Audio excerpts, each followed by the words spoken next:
살아계신 주님과 동행하시는 복된 날 되시기 바라겠습니다. 오늘 말씀은 출애굽기 35장 30절에서 35절 말씀입니다.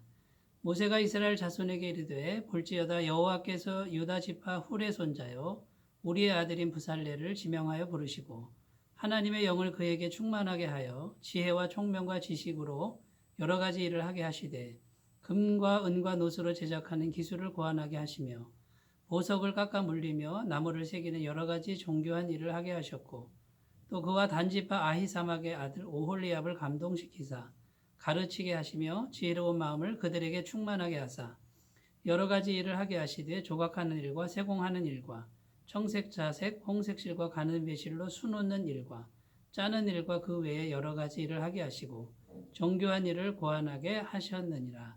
아멘. 오늘 말씀은 성막을 만드는 데 있어서 일꾼으로 부름받은 두 사람의 이야기가 나옵니다.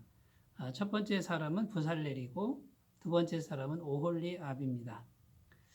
결국 하나님께서 하나님의 일을 위해서 일꾼을 부르시는데 그 일꾼들이 어떤 사람이냐라는 것입니다.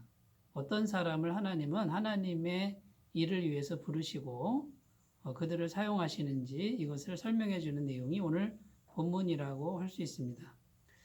일단 주님의 일을 위해서 부름 받았다 이 자체만으로도 엄청난 영광이고 축복이라는 것입니다. 하나님께서는 영원하신 분이시죠. 영원하시는 분이 행하시는 모든 일은 영원한 겁니다. 영원과 연결되는 일입니다. 그러니까 성막을 만드는 일도 하나님의 일이니까 영원하신 하나님과 연결되어 있고 이 일은 유한한 이 땅에서 어떻게 하면 영원하신 하나님이 계신 그 세계와 연결되는 일을 하느냐라는 것입니다. 얼마나 축복된 그런 부르심입니까? 또 그런 일입니까? 그러므로 우리는 어떻게 해서든지 내가 하나님께 부르심 받고 하나님이 하시는 일에 동참하는 그 소원을 가지고 기도하고 자신을 그렇게 준비해 가셨으면 좋겠습니다.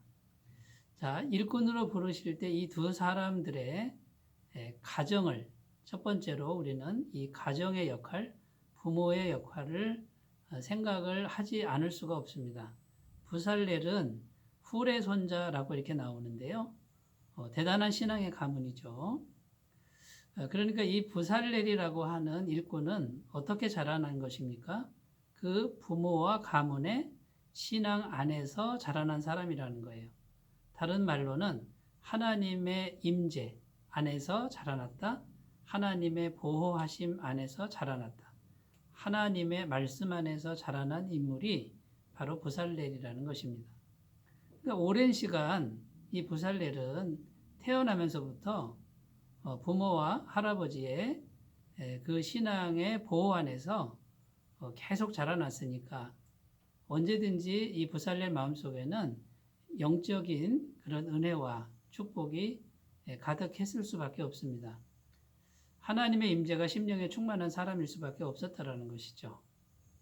어떻게 보면 부살렐은 태어나면서부터 굉장한 축복을 받은 인물이라고 할 수 있습니다. 자, 반면에 오홀리압이라는 인물을 보면 이 오홀리압은 그렇게 좋은 가문이 아닙니다. 특별히 오늘 단지파라고 나오는데 이 단지파는 이스라엘 12지파 중에 가장 열등한 지파이고요. 좋은 가문도 아니었습니다. 그런데도 불구하고 하나님이 이 오홀리압을 부르십니다. 오홀리압이라는 이 뜻은 아버지는 나의 장막이다 라는 뜻이고요. 자, 아버지는 나의 장막이다 라고 이름을 지었을 때 그들의 부모가 그 아이를 보면서 어떤 마음으로 그 이름을 지었겠습니까? 그 부모가 축복하면서 이 아이는 하나님을 자기의 장막으로 삼고 살아가기를 바라는 간절한 기도가 거기에 있지 않았겠습니까?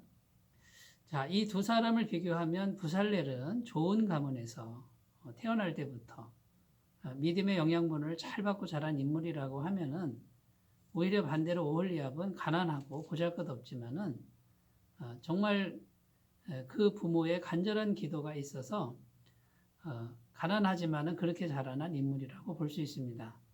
자, 두 사람은 가정과 환경이 다르지만 공통점이 있습니다. 그것이 뭐냐면 그 사람들 뒤에 누군가는 신앙의 양분을 공급하는 사람이 있었고 그 사람들 뒤에 기도하는 사람들이 있었다라는 것입니다. 여러분, 기도가 이렇게 중요한데요. 예수님 뒤에는 어머니 마리아의 기도가 항상 있었고요.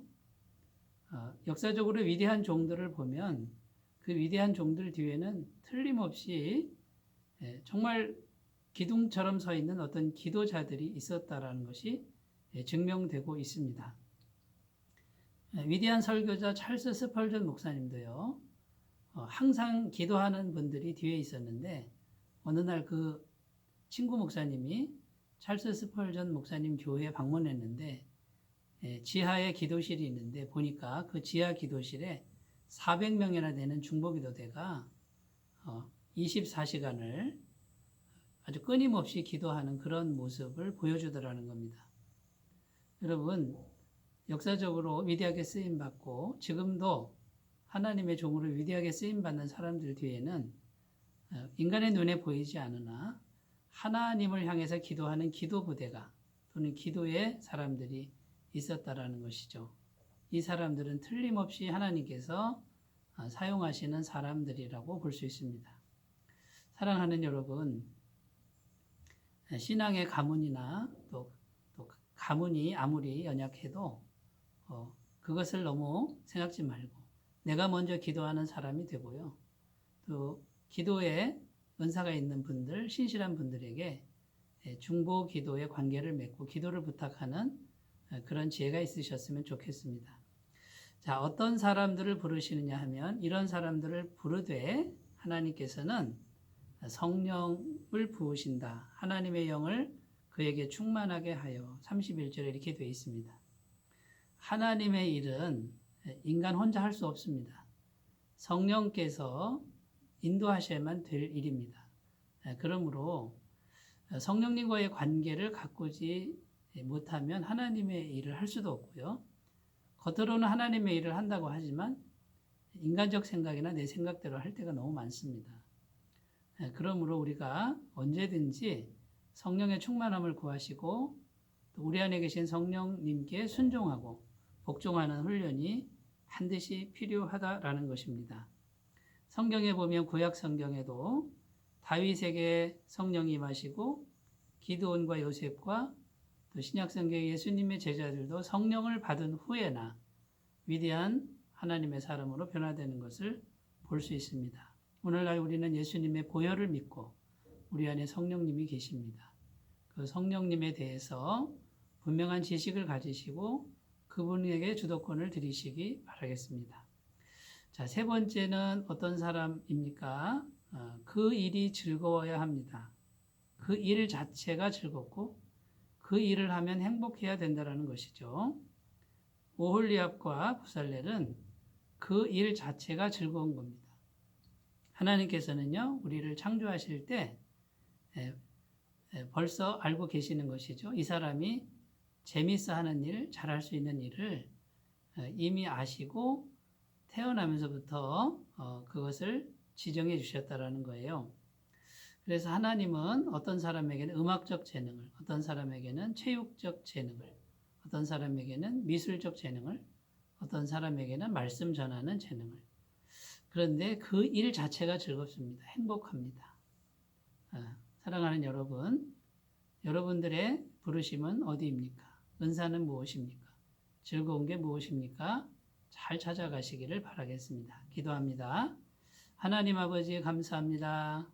부살렐과 오홀리압을 부르신 하나님, 오늘 우리도 불러주시고 우리가 하나님의 부르심에 잘 반응하고 우리에게 잘 맞는 일, 즐거운 일을 잘 찾아갈 수 있도록 도와주옵소서.